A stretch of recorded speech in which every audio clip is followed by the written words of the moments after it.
If your meta ads are getting you 0 results, this video is about to change everything. I'm going to show you exactly how to create meta ad creatives that actually convert, even if you've never made an ad before. Most people think meta advertising is just about targeting and budgets, but the truth is, creative is 80% of your success, so get this wrong and no amount of fancy targeting will save you. We've had millions spent on our ad creatives and I've worked with brands generating 6-7 figures per month from meta ads. The difference between ads that flop and ads that scale isn't that complicated. It's all about the creative that speaks to your customer's language. Today, I'm going to be walking you through the complete beginner system for meta ad creatives. You'll see the exact frameworks, psychology triggers, and testing methods that work in 2025. By the end of this video, you'll know how to create scroll-stopping ads that turn viewers into buyers, even if you're starting from 0. So, class is in session. Here's what we're covering today. What makes meta ads creatives actually perform, the fundamentals everyone gets wrong, script frameworks for video ads that convert cold traffic into customers, static ad templates that often outperform expensive video content, psychology triggers that make people buy right now, and how to test creatives properly and read the data. Plus, I'll show you the biggest mistakes beginners make and how to avoid them. So, whether you're a complete beginner or you've been struggling to get your meta ads working, this system will give you everything you need to create profitable creatives. Is meta right for you? Before we jump into creative, let's make sure meta is the right platform for you. So, Meta has 3.6 billion users across Facebook, Instagram, and WhatsApp. The reach is completely massive, and AI has gotten scary good at finding your ideal customers. But your creative does 2 jobs. It grabs attention and it tells the Meta algorithm who to show your ads to. Meta works best when you have products with broad appeal, decent profit margins, typically 60% or higher, it really depends, and a clear value proposition that works visually. Skip Meta if your product is extremely niche, your customer acquisition costs are already too high, or you cannot commit to testing creative consistently. But look, listen, right? If you have a decent product and you follow the creative system I'm about to show you, Meta can become your biggest growth channel. Let's start with creative strategy. Most beginners jump straight into making ads without an actual plan.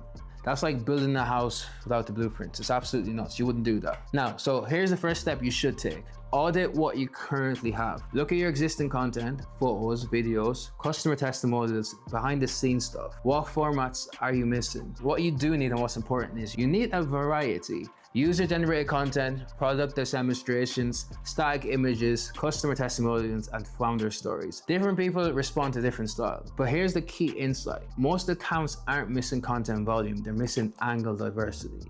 You need multiple ways to present your product. Think of problem-solution angles, us versus them, comparisons, myth-busting content, social proof stories, and objection handling ads. The more angles you test, the more opportunities Meta has to find your buyers. Now, here's the game changer that most people miss, so listen up, right? You need to speak like your customers, not your brand.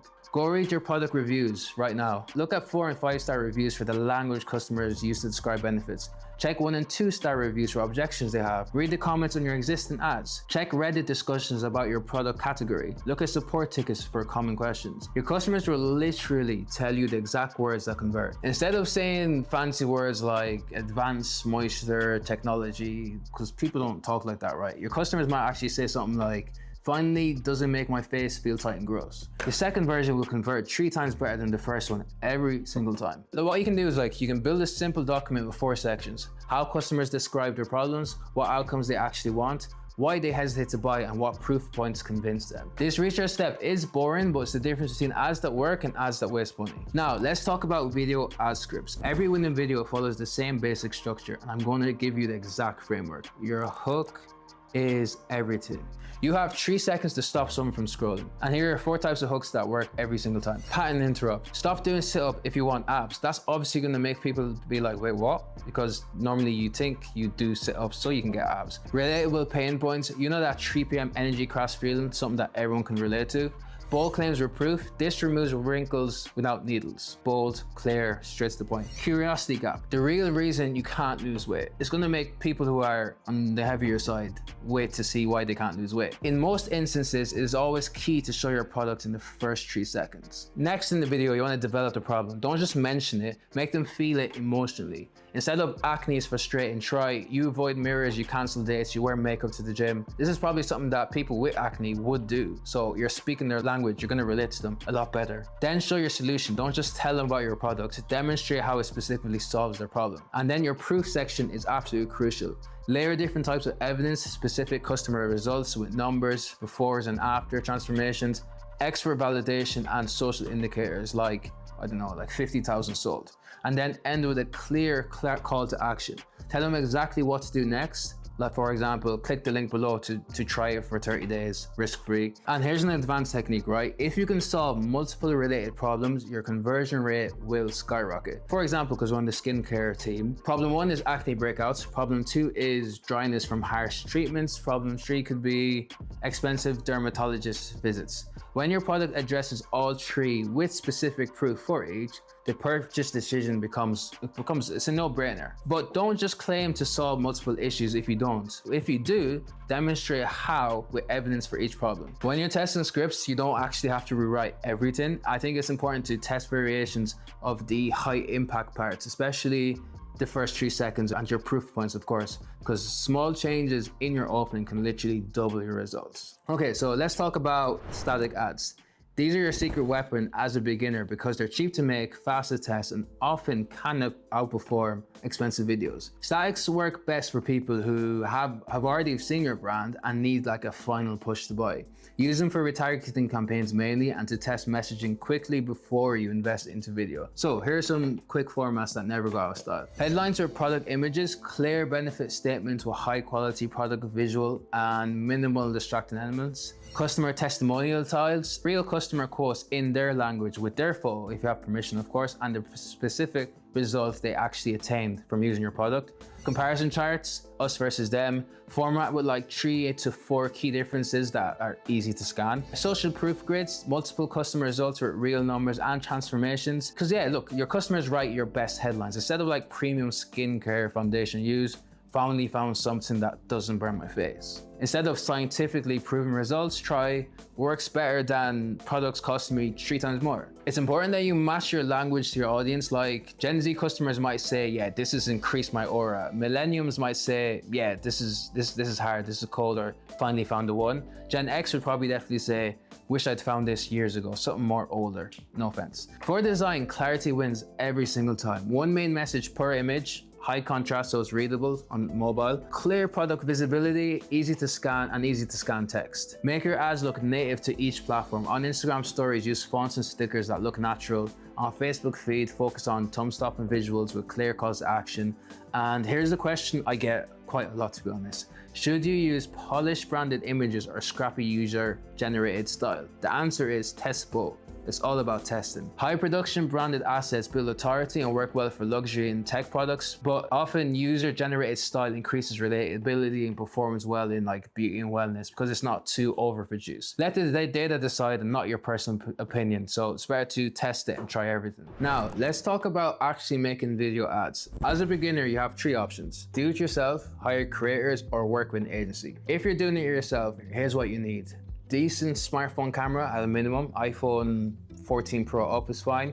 Good lighting, natural light from a window works fine. And then clear audio, and audio can be, if not more, but definitely as important as video quality. Now, your script is everything. Follow the framework I gave you earlier. Practice your delivery, be polished, but not overly polished. If you're hiring creators, you can use sites such as Upwork or Fiverr, but then in your brief, you need to be quite specific. So in your casting brief, specify demographics, technical requirements like camera and audio quality, content beats that they need to hit, and what you'll pay essentially. You might be wondering, what actually makes good UGC? So, natural delivery that doesn't sound scripted, genuine product interaction within the first 3 sections, clear audio like I mentioned before, and creators who actually match your target demographic. So if you're selling something like hair removal, don't be using a UGC creator that's bald. So let's talk about AI, right? And here's the reality.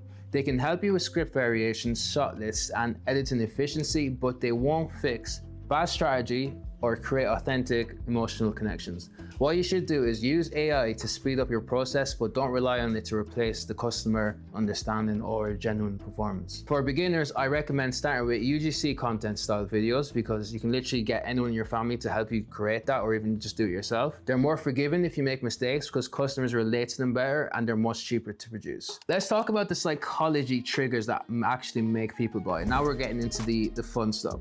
So understanding buyer psychology is what separates successful ads from expensive experiments. So here are 5 triggers that work consistently. FOMO, fear of missing out. Limited time bonuses, inventory scarcity, exclusive access, stuff like only 47 left in stock or sale ends at midnight. Social proof is the most powerful one. Specific numbers like join 23,847 customers, pair testimonials with names and locations, UGC content from real buyers. Scarcity creates urgency, limited edition, once it's gone, it's gone. Or incorporating one of those like real-time inventory counters. Price anchoring makes expensive things feel reasonable. Instead of $97 per month, say $3.20 per day. Instead of listing the full price, compare it to daily expenses like coffee. Authority builds trust. Expert endorsements, celebrity partnerships for lifestyle brands, and professional certifications and awards. But thing is, right, in regulated industries, be careful with authority claims like dermatologist says this cures acne. Can get you in trouble, probably will. You can stack multiple triggers, but don't overwhelm people. Pick like 2 to 3 maximum per ad. For example, social proof with 47,000 customers, authority with dermatologist design formula, and scarcity with 3 days left at this price. Next section, creating great ads is only half the battle. You need to know which ones to scale and which ones to kill.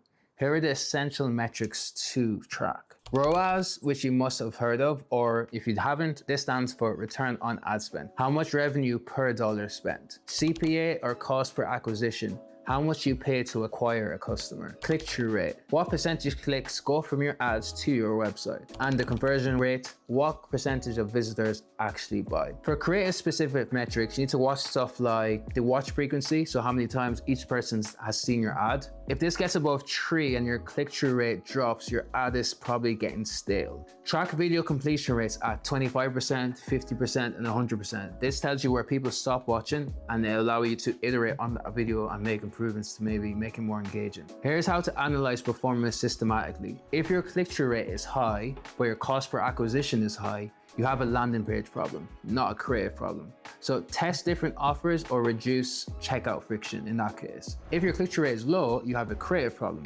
Fix your hook, your opening, and check if you're targeting the wrong audience maybe, or you might need to strengthen your value proposition. If frequency climbs above 3 and click-through rate drops, your ad is fatiguing.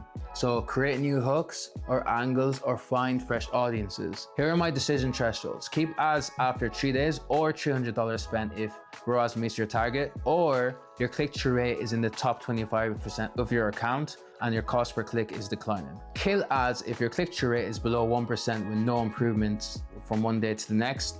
Cost per acquisition is double your target with no positive trend, or if your frequency is above 4 with declining performance. So here's the biggest mistakes beginners make. Judging results too early. You need at least $300 spend or 20 conversions for meaningful data. Again, these numbers are generic, so it really depends. Ignoring external factors like seasonality or competitor activity, and over-optimizing. Constant changes prevent you from learning what actually works. So here's your action plan, and here's what you're gonna do for your first 30 days. Week 1, complete your creative audits and build your customer language library from reviews and comments. Identify your top 3 missing angles and set up proper tracking in Ads Manager. Week 2, write 3 script variations for your best angle using the framework I showed you. Design 5 static ads using customer language. Either shoot 2 videos yourself or commission them from creators. Week 3, launch everything with clear budgets. Minimum $50 per day per ad. Set up your keep and kill rules based on the thresholds I gave you. Track performance daily, but don't make changes for at least 3 days, and document what you learn. Week 4, kill underperforming ads based on your rules. Increase budgets on winners, create variations on successful hooks and angles, and plan next month's creative pipeline. For your monthly process going forward, review your top performing angles and figure out why they worked. Check new reviews and comments for fresh customer language. Identify gaps in your creative coverage and build your testing queue for the next month. Let me save you some expensive mistakes. Don't speak like a brand instead of your customers. Don't hide your product past the 3-second mark. Don't use generic stock footage or images because they look fake. Don't ignore mobile first design. Most people see your ads on phone. And then for testing, don't judge performance too early. Don't test too many things at once. Don't launch ads without enough budgets to get meaningful data. And don't ignore creative fatigue signals. For strategy, don't chase trending formats over proven fundamentals. Don't skip the customer research phase. Don't copy competitors without understanding why their ads work. And don't optimize for vanity metrics instead of actual profit. So the creative system I've shared works, but only if you actually implement it. Most people watch this video, feel motivated, and then they do nothing. Don't be most people. So I'm gonna give you homework from teacher to student. Your homework is to complete the creative audit this week, build your customer language library, and write your first 3 scripts using my framework, and launch with proper tracking. Start with one angle, test it properly, then expand. Don't try to do everything at once. If you found this video helpful, make sure you subscribe for more ad creative strategies that actually work. Hit the notification bell so you don't miss future videos, and drop a comment. What's your biggest creative challenge you're facing right now? Let me know what week you've gotten to, whether it's week 1, 2, 3, or 4. I'll be reading them all and I'll be responding to them all. So thanks for watching, and I'll see you in the next one.